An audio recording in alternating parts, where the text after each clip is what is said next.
أعوذ بالله من الشيطان الرجيم بسم الله الرحمن الرحيم كل نفس بما كسبت راهنة إلا أصحاب اليمين في جنة يتساءلون عن المجرمين ما سلككم في سقر قالوا لم نك من المصلين ولم نك نطعم المسكين। প্রিয় উপস্থিতি, পবিত্র কোরআনের সূরা আল মুদাসসির থেকে কয়েকটি আয়াত তেলাওয়াত করেছি। মহান রব বলেছেন কুল্লু নাফসিন বিমা কাসাবাত রাহিনা, প্রত্যেকটা মানুষকে তার যে অর্জন, এই অর্জনের জন্য কাল কিয়ামতের ময়দানে আল্লাহ তাআলার কাছে জবাবদিহি করতে হবে। একজনের জন্য আরেকজনকে জবাবদিহি করতে হইবে না। আমি আপনি যা পৃথিবীতে অর্জন করেছি, এই অর্জনের জন্য প্রত্যেককে নিজ নিজভাবে আমাদেরকে আল্লাহ তাআলা প্রশ্নের সম্মুখীন করবেন। এখানে মহান রবের পক্ষ থেকে ঘোষণা করা হয়েছে ইল্লা আসহাবুল ইয়ামিন, সেখানে এক দল হবে ডানপন্থী, আর এক দল হবে আসহাবুল শিমাল, বামপন্থী। আফসোস পরিতাপের বিষয়, আমরা মুসলমান হিসাবে নিজেকে পরিচয় দেই বামপন্থী। আমার স্নেহের অত্যন্ত সুন্দর মিনহাজুল ভাই বলে গেলেন যে আমরা কয়েকদিন যাবৎ দেখতেছি যে একটা মেয়ে তার বাবাকে নিজ হাতে খুন করেছে। এখানে সে দোষ দিয়েছে তার বাবাকে যে তার বাবা ছিল একজন জুলুমবাজ, ধর্ষণকারী, কিন্তু আসলে ঘটনাটা সেটা নয়।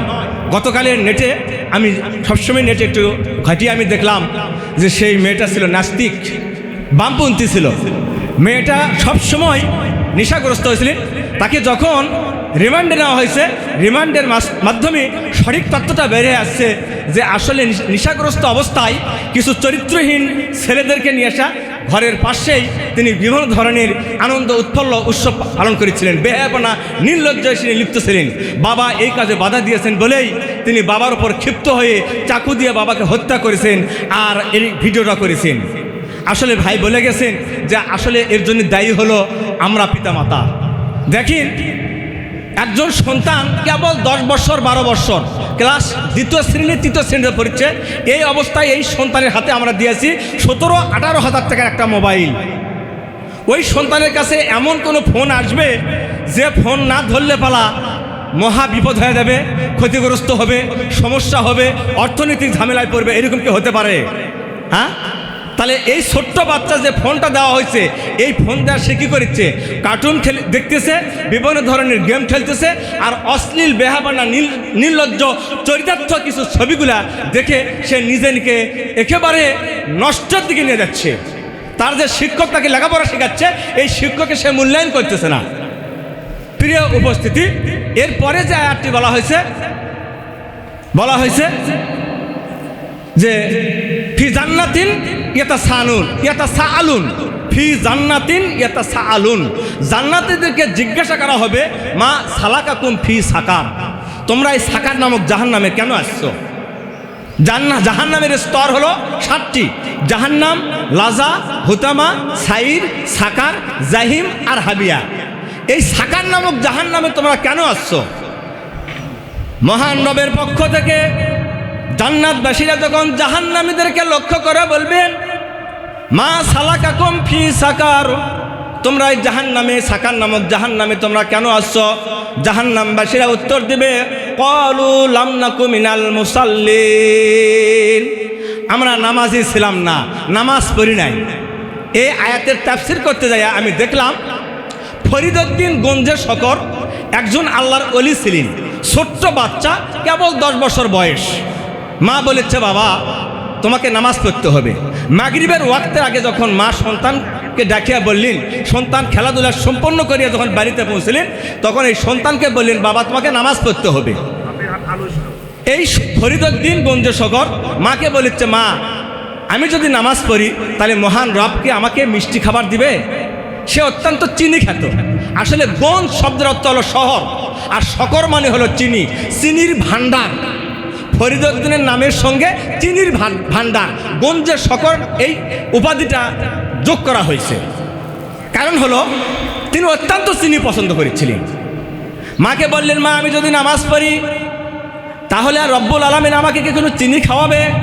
বলেছে, মা চিন্তা করলেন, এই মুহূর্তে যদি আমি ছোট্ট বাচ্চাকে বলি, বাবা তুমি যদি নামাজ পড়ো মহান রব তোমাকে চিনি দিবে না। আল্লাহ সব কিছু দিতে পারে, কিন্তু নামাজ পড়লে সঙ্গে সঙ্গে আমরা চিনি পাবো, এইরকম কোনো গ্যারান্টি আছে কি? মা চিন্তা করলেন, যদি চিনি না দেওয়া যায়, আল্লাহ যদি চিনি না দেয় এই কথা বলি, তাহলে আমার সন্তান তো নামাজ পড়বে না। সন্তানের মনটাকে উদ্বুদ্ধ করার লক্ষ্যে বললেন, বাবা তুমি যদি নামাজ পড়ো মহান রবের পক্ষ থেকে তোমাকে অবশ্যই চিনি প্রদান করবেন আল্লাহ। আসলে কি চিনি দিবেন? আল্লাহ চিনি দিবেন না। সন্তান এই কথা শুনিয়া আনন্দ চিত্তে সুন্দর করে অজু বানালেন। অজু বানিয়ে যখন মাগরিব নামাজ পড়তে শুরু করলেন, মাগরিব নামাজ নিয়ত করিয়া তিনি নামাজ পড়তে শুরু করলেন। মা চিন্তা করলেন, সন্তানের জন্য যদি চিনি সরবরাহ আমি না করতে পারি, তাহলে এই সন্তান পরবর্তী ওয়াক্ত থেকে নামাজ থেকে সে বিমুখ হয়ে যাবে। যার কারণে ছোট্ট একটা কাগজের মধ্যে তিনি চিনি ভরলেন।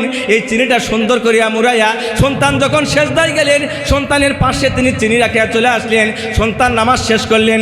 নামাজ শেষ করিয়া যখন পাশে তাকালেন, দেখলেন একটা পুটলি রয়েছে কাগজের। এই কাগজের পুটলি যখন তিনি খুললেন, দেখলেন সেখানে চিনি। আনন্দে উৎপত্তি চিন্তা করে চিৎকার দিয়ে মার কাছে এসে বললেন, মা তুমি বলেছিলেন নামাজ পড়লে চিনি পাওয়া যায়, সত্যি সত্যি আমি নামাজ শেষ করলাম। নামাজ শেষ করে দেখলাম মা আমার ডান পাশে চিনি রয়েছে। মা বলছে, বাবা তুমি নামাজ পড়লে বলা মহান রবের পক্ষ থেকে তোমাকে চিনি প্রদান করা হবে।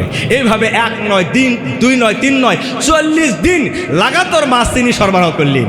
40 দিন পর মা দেখলেন সন্তান যে নামাজ পড়ছে, এই নামাজটা আল্লাহ রাসূলের নামাজের মতো হয়ে যাচ্ছে। সুবহানাল্লাহ, সুবহানাল্লাহ। তার নামাজের খুশু, নামাজের একাগ্রতা, নামাজের যে চিন্তাশীল, নামাজের যে ধীরস্থিরতা, এটা আল্লাহ রাসূলের নামাজের সঙ্গে হুবহুব মিলে যাচ্ছে। মা চিন্তা করেন, আমি গরিব মানুষ, আমি তো 40 দিন চিনি সরবরাহ করলাম, আমি আর চিনি সরবরাহ করবো না। যেহেতু তার নামাজ রাসূলের নামাজের সঙ্গে মিলে যাচ্ছে, তার নামাজের খুশু অত্যন্ত একাগ্রতা চিত্ত রয়েছে। মা আর না চিনি সরবরাহ করলেন না। সন্তান নামাজ পড়ে। এইভাবে নামাজ পড়তে পড়তে 3 মাস অতিবাহিত হওয়ার পরে ফরিদউদ্দিন গঞ্জসাগরকে মা ডেকে বললেন, বাবা তুমি যে 3 মাস যাবৎ নামাজ পড়তেছ, এই 40 দিনের পরে, এই 3 মাস যাবৎ নামাজ পড়ার পরে তুমি কি চিনি পেয়েছো নাকি? বলেছে, মা আল্লাহর কসম করে বলতেছি, আমি 5 ওয়াক্ত নামাজ, প্রত্যেক ওয়াক্ত নামাজ পড়ার পরে ডানে এবং বামে সালাম ফিরাই। সালাম ফিরার সঙ্গে সঙ্গে দেখি আমার ডান সাইডে 1 পুটলি করে চিনি রয়। সুবহানাল্লাহ, সুবহানাল্লাহ। মহান রব তার উপর সন্তুষ্ট হইয়া আল্লাহ তাআলা জান্নাত থেকে ফেরেশতা মারফত তার প্রত্যেক ওয়াক্ত নামাজের পরে তার হায়াতের গোটা জিন্দেগিতে আল্লাহ তাআলা চিনি সরবরাহ করেছেন। যার কারণে তার নাম রেখেছেন ফরিদউদ্দিন গঞ্জসাগর, অর্থাৎ চিনির ভান্ডার হিসেবে তার নামকে আল্লাহ তাআলা আখ্যায়িত করে দিয়েছেন।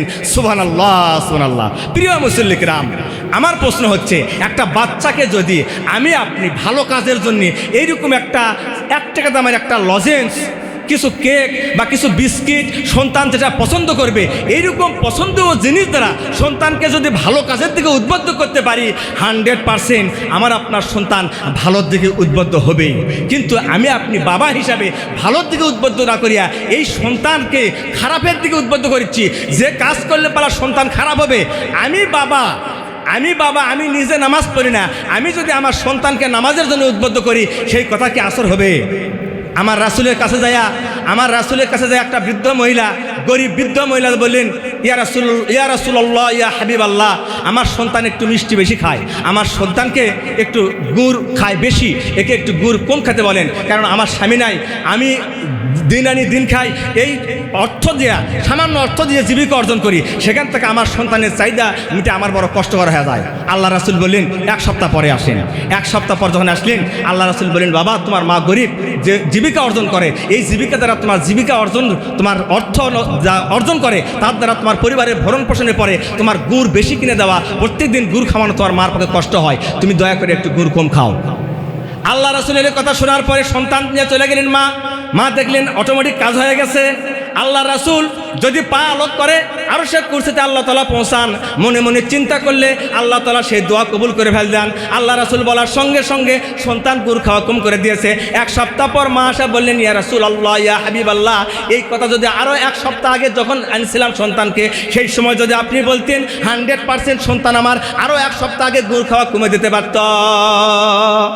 আল্লাহ রাসূল বলেন, মা আমি যে নিজেই গুড় বেশি খাই, আমি যদি গুড় বেশি খাই, এই সন্তানকে যদি গুড় খাইতে কম বলি, তাহলে এটা কি একটা কি জুলুম হবে না, একটা অত্যাচার হবে না, একটা অসামঞ্জস্যপূর্ণ হবে না?